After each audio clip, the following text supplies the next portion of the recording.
Hey, I'm gonna start by saying I'm out of my lane on this one. I'm out of my lane on this one.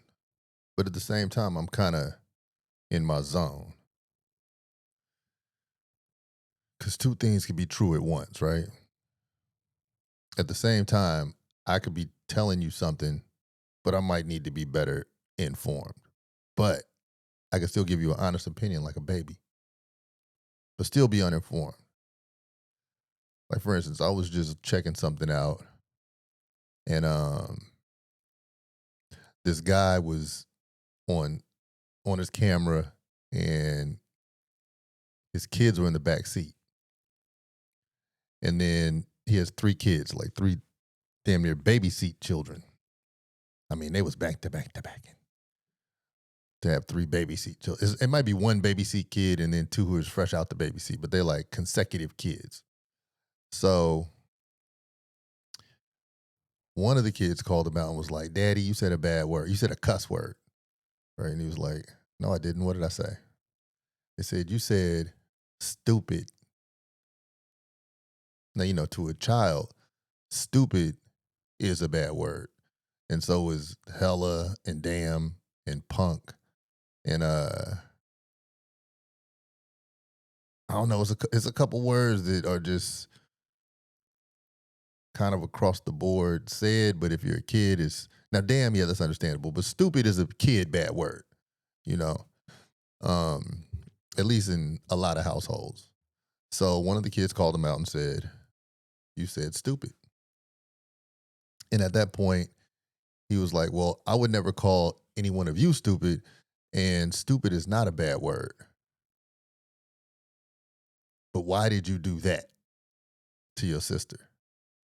Right? So he kind of did a little mental judo with it and flipped it.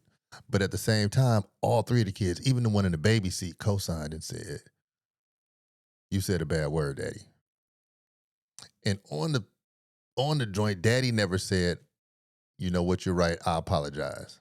Or whatever you say when you get caught up as a parent, that's better than "I'm the parent, you the kid." And it wasn't nothing. It wasn't nothing malicious going on in the whole operation. Like the dad wasn't being a bad dad, the kids weren't being bad kids. But he said, "I said this because." Okay, now I'm saying this because the kids could have been better informed on what a cuss word was, but to them, that's what they thought a cuss word was. But they were still being very honest from their point of view. And that had value, right? Now, as he deflected, I'm sure he thought about it, right? And I'm sure it was like, damn, I can't keep tricking these kids. I taught them too well. And at some point, when you have authority in a situation,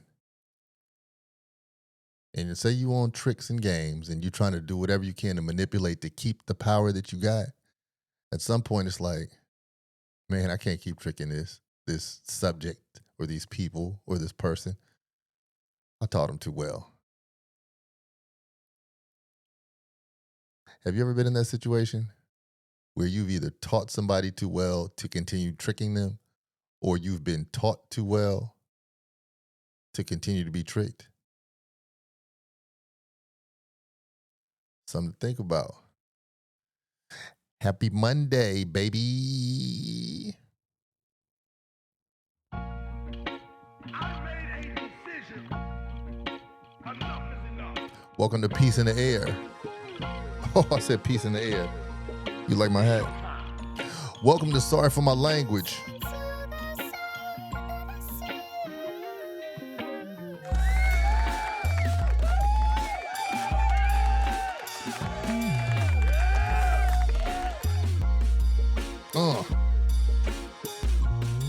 Jeez.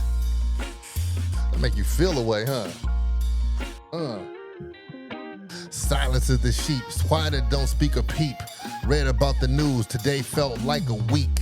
living like the revenant, ain't tripping off the president. Definition of insanity, let plebeians do the panicking. Slang for survival, what I mean is verbiage. The way this they may feel may make old fools nervous. Way in my rear view, I see fools who come with now coons. Barometric pressure turn them boys into buffoons. I wish the best for us both, address stuff a loaf. Reading this off is like a homicide note. Sometimes I'm off the dome, sometimes I'm wearing green. Sometimes I do this for self, sometimes I'm for the team. Little morning exercise. You know, sometimes you just got to get your rocks off, man. If you ain't getting your rocks off in life, man, the rocks might crumble all on you. Ah, man, welcome to this episode of Sorry for My Language. I said welcome to this episode of Peace in the Air because I'm wearing that hat, man, and this hat I am digging. Matter of fact, I'm about to throw this up. This might be on the grindstoneuniversal.com website, but goodness gracious, that Kelly Green is smacking. And I'm a Kelly Green kid, you know, from Oakland A's, you know, Catfish Hunter, Matt Keogh, Ricky Henderson, Reggie Jackson, Tony Armas, you know, Dwayne Murphy. I'm from that. That's what I'm from, Shooty Babbitt era, you know? If you're from Oakland, you do. If you're from Oakland, you do. You know, if you're from the town. Anyway. Sometimes it's a trip when you be rapping and you stumble over your words, but you just keep with the rhythm because the information be pouring out your mind so fast that it's like, man, I don't give a fuck if this word if this word makes sense or not in this moment. I'm going to keep on pouring the ketchup on and we're going to catch up mustard. It's going to happen. So I hope you enjoy your Monday, man. It means a lot to be able to wake up in the morning and dealing with the truth, you know, and a lot of the times you might be dealing with the truth and then you feed in to the media goop and you tap out of self and then you don't know what's real and what's fake. That's when you've made a mistake because when you wake up, a lot of us, I can only assume, once again, this is something I'm not as educated on, but a lot of us wake up well-informed, just divinely well-informed, which goes back to my point of we might not know what's going on all the way, but we've been taught too well to be manipulated. Now let's get to it.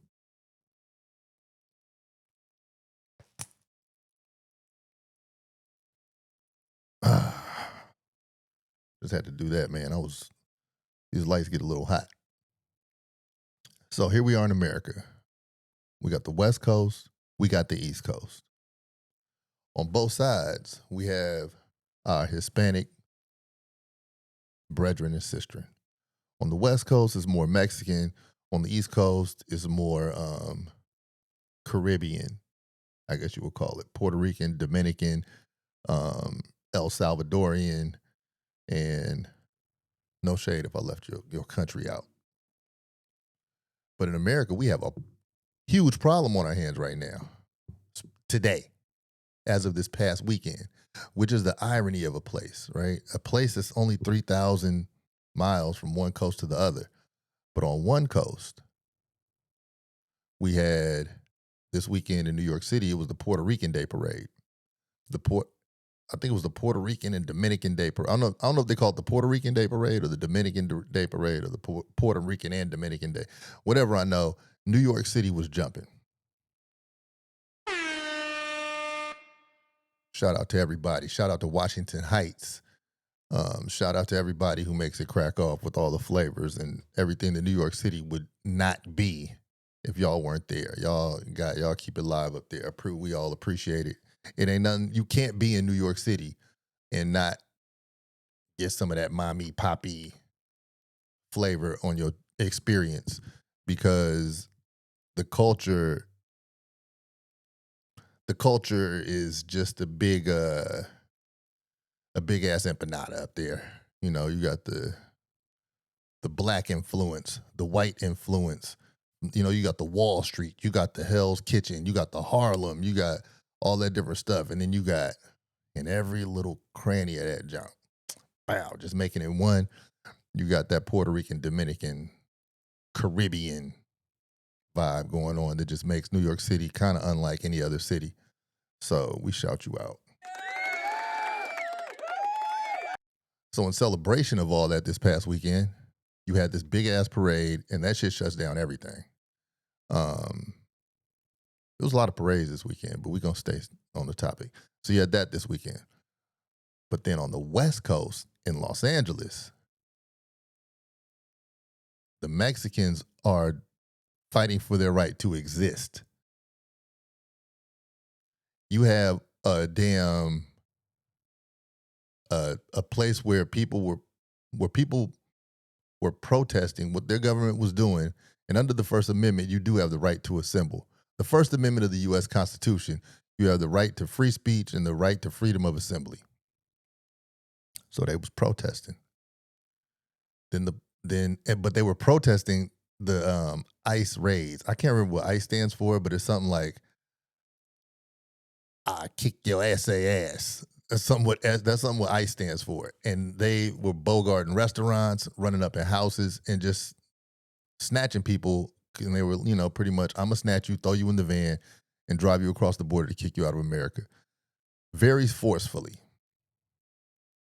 So with all this force that they were exerting, everybody, not just Mexicans, but people who have love for their Hispanic brethren and sistren, they were also expressing themselves like, yo, fuck that. Y'all can't just do what you feel like doing to them. Those are our people, and we're them, and we are all one. And this is all love over here. So a huge resistance jumped off. Okay. And when I say a huge resistance, I mean it was something where this weekend it called for the President of the United States to call in the National Guard. Then it escalated to call in active Marines. So this week, we really don't know how it's going to go down in LA. But if anybody remembers 1992 in Los Angeles, it looks like that. 1992 was a hell of a year in LA. But check out how one thing caused many things in 1992 in LA. You had the Rodney King riots in 1992. April 29th, 1992 to be exact. And that did not just affect the Black community. So matter of fact, check out Rage Against the Machine, wonderful music group, legendary. Check out their album, The Battle of Los Angeles. And then you get context on how the one thing causes many subjugated groups to become enlisted into the battle for freedom. Because like Angela Davis said, they come for me in the morning, they'll come for you in the afternoon, or they'll come for you at night, something like that. But if you watch one group of people get their liberties taken or get forcefully removed from something, don't think that you are outside of that loop. Something will be made, a case will be made for you to get fucked with too. Okay, now, the truth, yes, a lot of Mexicans are there illegally.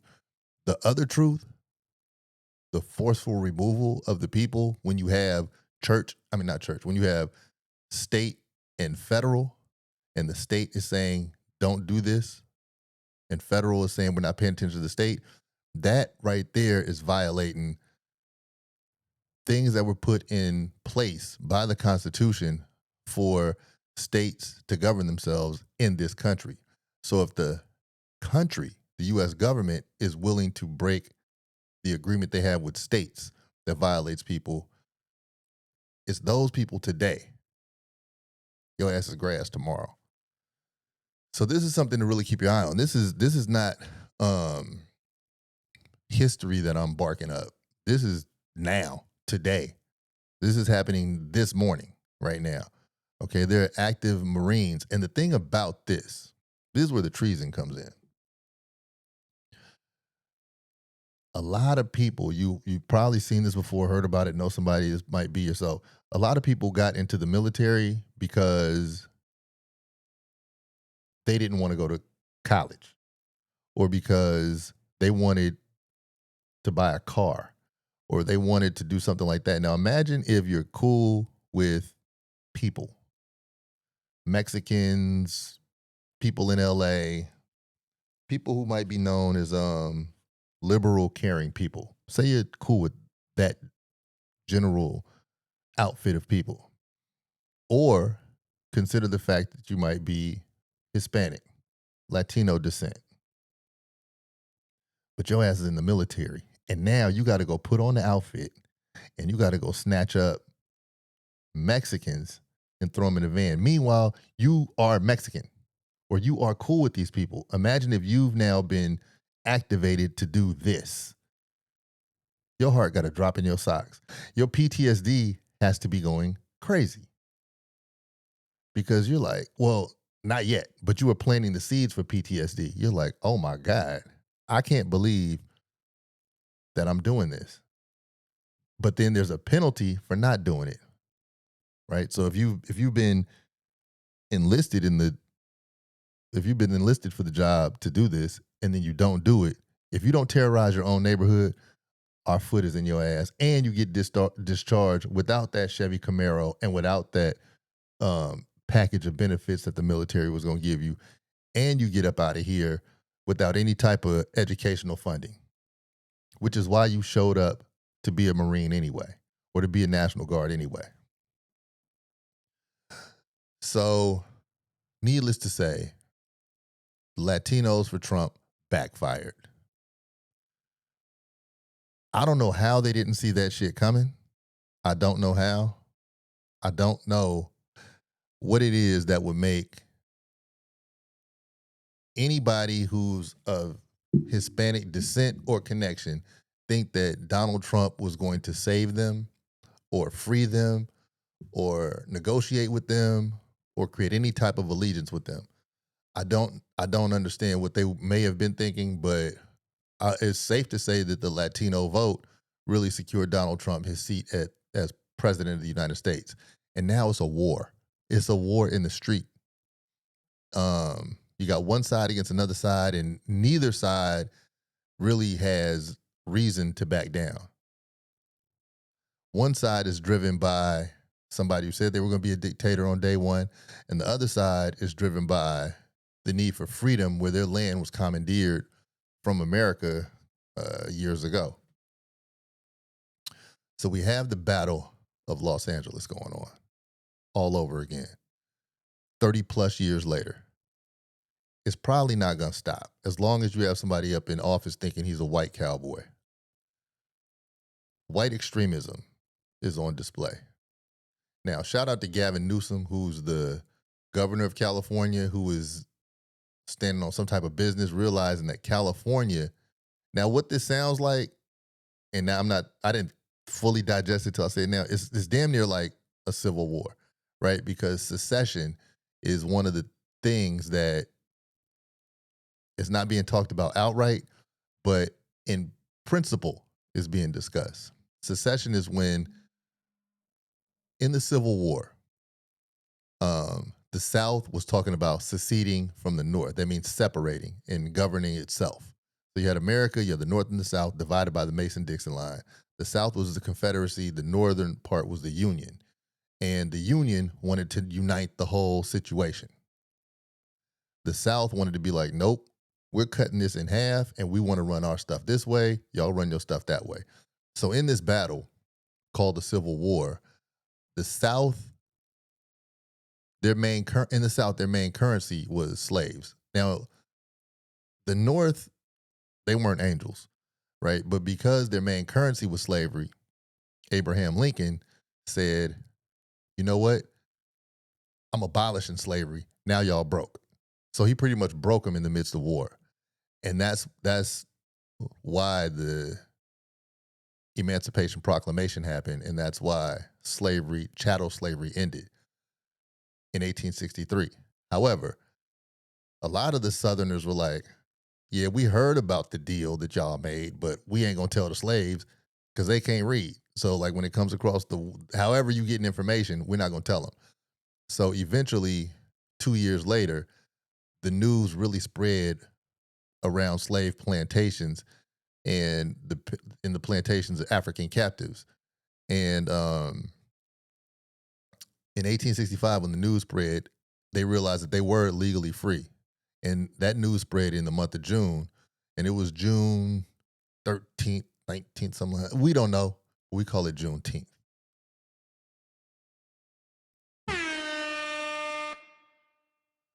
That's how Juneteenth came about. Because the word finally got around that we're free. And the South is broke. So they cannot succeed, and they have to get down with the Union. And that's when the American way became. And then at the same time, they said, all right, y'all been slaves for long enough. What we're going to do is give you 40 acres and a mule for being a slave for this long. And with that land, you'll be able to cultivate life, liberty, and the pursuit of happiness. Needless to say, the black people were never given 40 acres or a mule in this era called Reconstruction, but they did stop messing with us a little bit. They did cut back on the fuckery a little bit. Not a lot bit, but just a little bit. And but then the Constitution had amendments that kind of reinstituted slavery on the slick that still exists now. Read the Constitution, read the 13th and 14th Amendment. It'll put you down with what I'm saying. But for my point not to be delayed, when I talk about the current secession of California, the governor of California was on social media yesterday saying that perhaps the state of California should stop funding some things federally. And California paid something wild, like $800 million over what they're supposed to be paying to help federal causes. While Texas, now remember, Texas is the same state that did not want slaves to know they were free in 1863. Texas has taken from the federal budget over $71 million. So Texas, ironically, is in the red for what they're supposed to be doing, and California has overstepped and overpaid. So California's governor, Gavin Newsom, said, you know what?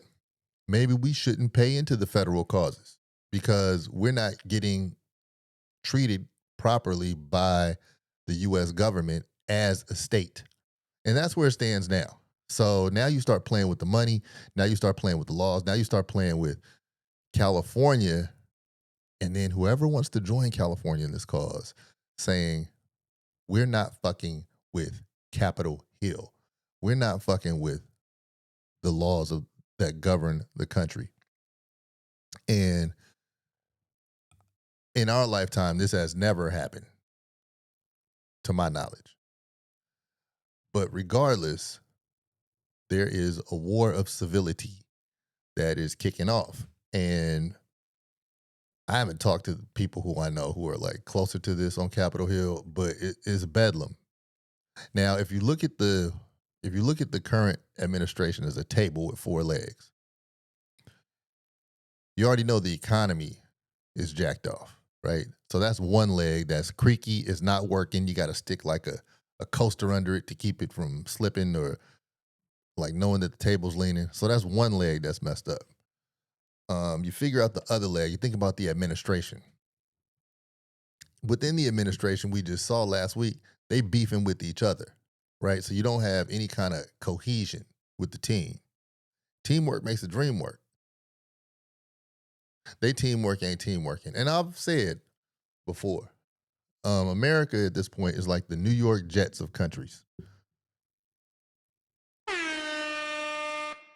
The Jets ain't won in a while, for those of y'all who don't follow football like that. It's been a long time. I'm not a Jets fan, but you just think about a team who just can't get right. That's in the world of countries, that's what America is. That's two legs that are messed up. The administration is beefing with each other, so they don't have that teamwork. And the economy's fucked up, right? So that's two legs. So now you got a two-legged table, right? So it's leaning, don't sit over there. Can't put that on the table right there. It's like a lot of adjustments have to be made for this table to even be a table. Then you think about, let's think about another leg of the table. This is a huge one. This is our damn near our only export. The image of America, the image of Americana. It once was what it was. For whatever foolish reasons or valid reasons, America had an image. It was an image that people believed in. It was an image that people wanted to aspire to. It was an image, the land of the free, the home of the brave. Well, we see it ain't the land of the free. We got the biggest prisons. You got Taco Trump, which means that Trump always chickens out on Wall Street. So you know it ain't the home of the brave. So now you no longer have, and then celebrityism, right? So you see, like, when it comes to the celebrities, they all greasing each other up and popping butt cherries, and you see that that's kind of weird. So the image of America is no longer what it was.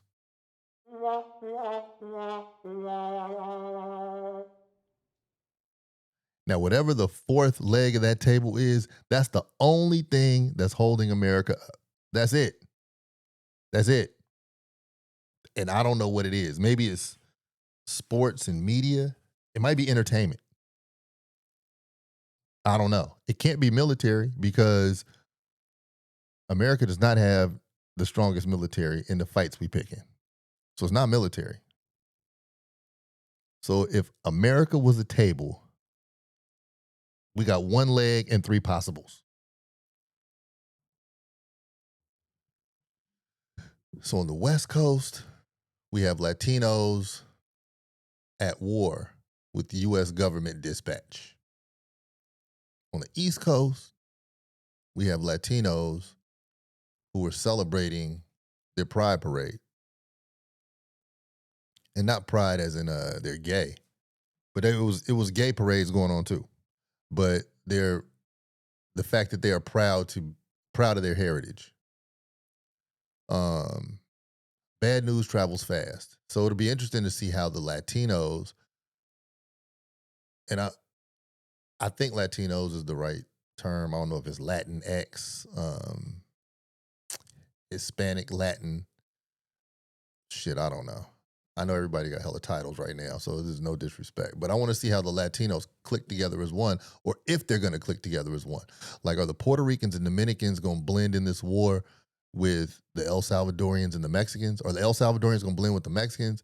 Like, how is this war going to be fought? Because it's going down. Blood going to be shed. Families going to be separated. Everybody named Gutierrez or, Andres, Salvador. All y'all motherfuckers at risk. Quinones is risk. Ramirez. I mean, is I'm lying? Is I'm lying? And that whole time, as I could sit back being black and watch it, I'm like, okay, if they're coming for them in the morning, they might come for my ass in the evening. That's what that really looks like. Even Greta Thunberg got kidnapped on her boat. She's white. She got the complexion for the protection. Israel dealt with her. So I'm advocating peace in the air. Let's put some peace in the air.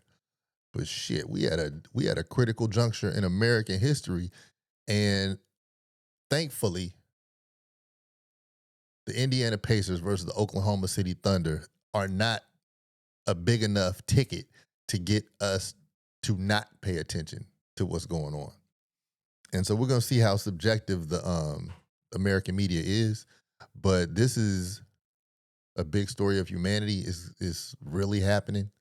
It's going to be, it's happening in neighborhoods where people who and like live, so it's not just like in Little Mexico or something like that, or Calexico, where y'all will never be attached to. Now, this shit is happening in Compton. This shit happening in L.A. This is going down on the 101, on the 110. This shit is happening. It's happening in real time. And your president of the United States is thinking that he could do an action without a reaction. He got to be a flat earther. He got to say, fuck NASA. I don't think what goes around comes around. I don't believe that. That's kind of where I think he has to live. He has to be existing right there, right now. And so here's the fight. It'll be interesting to see how the red state of Texas, deals with the problem too, because shit, hundreds of thousands of Mexicans in Texas. So if not millions, I don't know. I'm not a Census Bureau junkie, but how is America going to deal with the aggression that it causes? And how is the military going to deal with the backlash that it might face from the active members of the military who see that they're doing something that they don't agree with? How long are they going to be able to really do that? You might say forever, but it ain't like that. It ain't like that. Maybe it once was, but it's not like that. That Chevy Camaro that you're dangling, that's not enough to keep non-racist people doing racist enforcement. So I don't usually come with the news of the day. I usually come with the feeling of the day. But the feeling that I'm having is, once you stop ignoring the fact that you've taught somebody too well, it's hard to manipulate them. In America, with your horrendous educational systems, you've still taught us about yourself over and over too well about you. You are dishonest. You are a bad magician behind a transparent veil. And we see what you're doing. And I don't know how the Latinos who voted for Trump are going to make peace with themselves for doing that. But look at the big contingency that you've just lost as a result of this. America, the American government, the U.S. government is like a virus that first eats itself. And then that big old virus is eating itself. It consumes things outside of it trying to stay alive. But we see the destruction that you're causing yourselves. Just kind of wondering what the fuck you gonna do. When you gonna get right? Because you lost a huge part of your contingency who got you off in that joint from the jump. Some people have an ounce of decency left who might have been like, nah, I have to align with the commander in chief. And you lost a lot of those people too. It's a L for me. So anyway,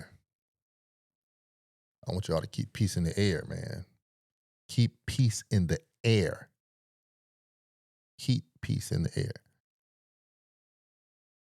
Now, peace is something you're going to have to fight for. Peace is something that is not always free. You have to work for it. Okay? Like, I'm about to go swimming in a minute just so I could keep peace within my own bodily system.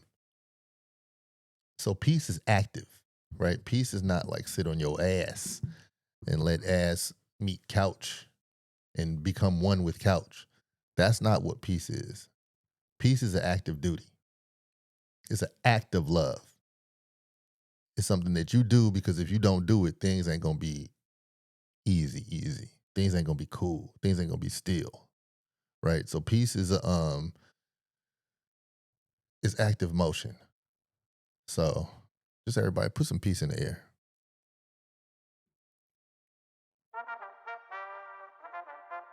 I'm Grindstone. Thank you for tuning in with me on Sorry for My Language. Oh, this jacket is the James Dean jacket. I don't know if you can see it, but it's fresh as hell. Look up the James Dean jacket on grindstoneuniversal.com. Do a selfless act of love.